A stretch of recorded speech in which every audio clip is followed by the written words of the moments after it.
सुप्रभात साथियों, नमस्कार, जय हिंद। कैसे हैं आप सभी लोग?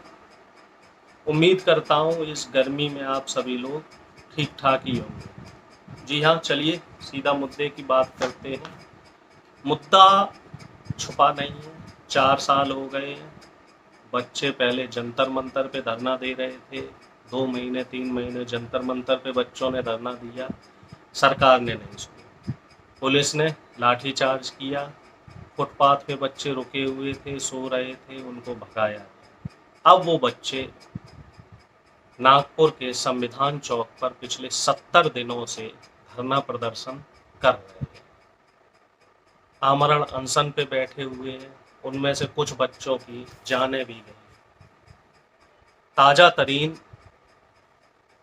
घटनाक्रम ये है कि भरी बारिश में उनका टेंट भी उड़ रहा है और अभी तक सरकार ने उनके बारे में कोई खास पैरवी नहीं की। फिलहाल उसमें से एक जो ताज़ा घटनाक्रम है उससे मैं आपको अवगत कराता हूँ। जी हाँ, हम बात कर रहे हैं एसएससी जीडी 2018 के छात्रों की जो क्वालिफाइड है। 40,000 से ज़्यादा छात्र हैं जो क्वालिफाइड है। सरकार की परीक्षा में अर्धसैनिक बल की परीक्षा होती है, लेकिन सरकार ने इनको अब तक वर्दी नहीं दी। बच्चों ने जंतर मंतर पे कई दिनों तक धरना दिया। तमाम सरकार की तरफ से लोगों ने आश्वासन दिया कि अब होगा तब होगा। सर्दी गर्मी बरसात हर जगह बच्चे अपने घर वालों से झूठ बोल के, इसमें कई बहनें भी थीं, कई बेटियां भी थीं, कई ऐसी माएँ भी थीं जो अपने 2 महीने 4 महीने के बच्चों को छोड़कर, घर पे छोड़कर, घर से झूठ बोलकर, अपने सास ससुर से झूठ बोलकर यहाँ धरने पे आई थी, सिर्फ इसलिए कि उन्हें वर्दी मिले।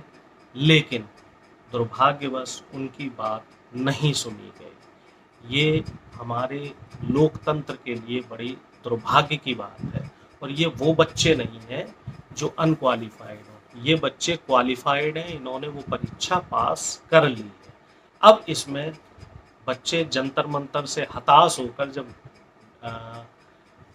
संविधान चौक पहुंचते हैं नागपुर के, तो तकरीबन 70 दिन हो चुके हैं।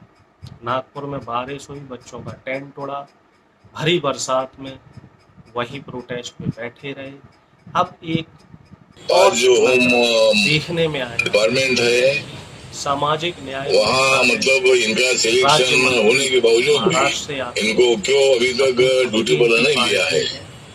महाराष्ट्र के बड़े दलित नेता जरूर होम मिनिस्ट्री से बात करूंगा इन्होंने आश्वासन और जरूर मतलब इन लोगों को मदद करने के बारे में जरूर हम आप लोग अपना पूरी कोशिश करेंगे। मैं आपकी बात अमित शाह से कराऊंगा। एक प्रतिनिधि मंडल 5 से 10 बच्चों का प्रतिनिधि मंडल जाएगा दिल्ली और अमित शाह से बात करेगा। लेकिन इसमें एक और पॉइंट देखने वाला ये है कि इससे पहले भी कई मर्तबा कई बार इन बच्चों को इसी तरह का आश्वासन दिया गया था कि आप अपना धरना तोड़िए, हम आपकी बात सरकार के इस मंत्री से कराएंगे, रक्षा मंत्री से कराएंगे, नितिन गडकरी से कराएंगे, उनसे कराएंगे। लेकिन पिछले 4 सालों से इन बच्चों को सिर्फ झूठे दिलासा मिले हैं, पुलिस की लाठियां मिली हैं। इसमें से कई बच्चों की मौत भी हो चुकी है।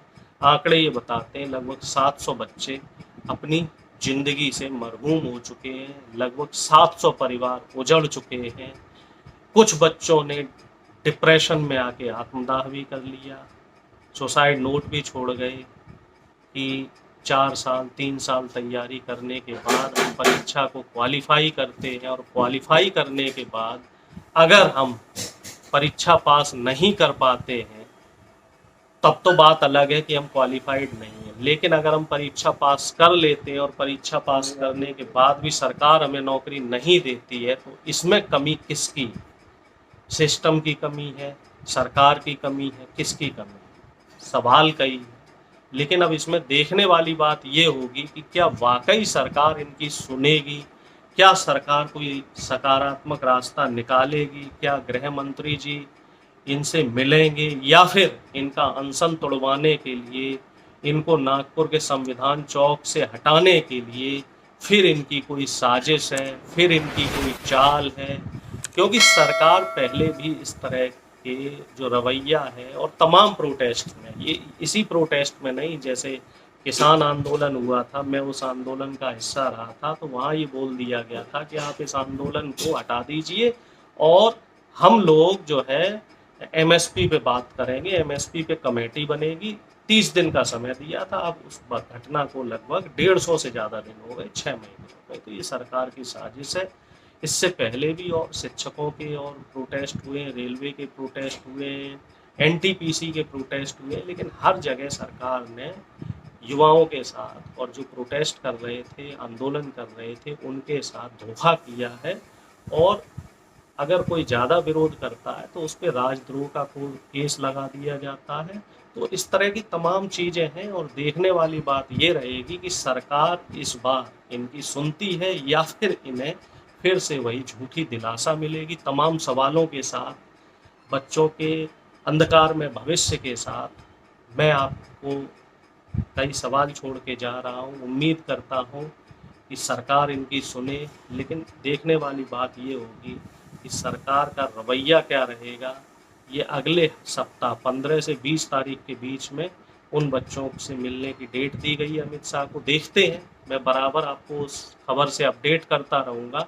जो घटनाक्रम रहेगा मैं आपके साथ साझा करूँगा। वो बच्चे अभी 2-3 दिन में दिल्ली आने वाले हैं, मैं उनसे मुलाकात करूँगा, आप लोगों की उनसे बात भी करवाऊँगा, उनसे आप लोगों को रूबरू करवाऊँगा। तब तक के लिए मुझे इजाज़त दीजिए।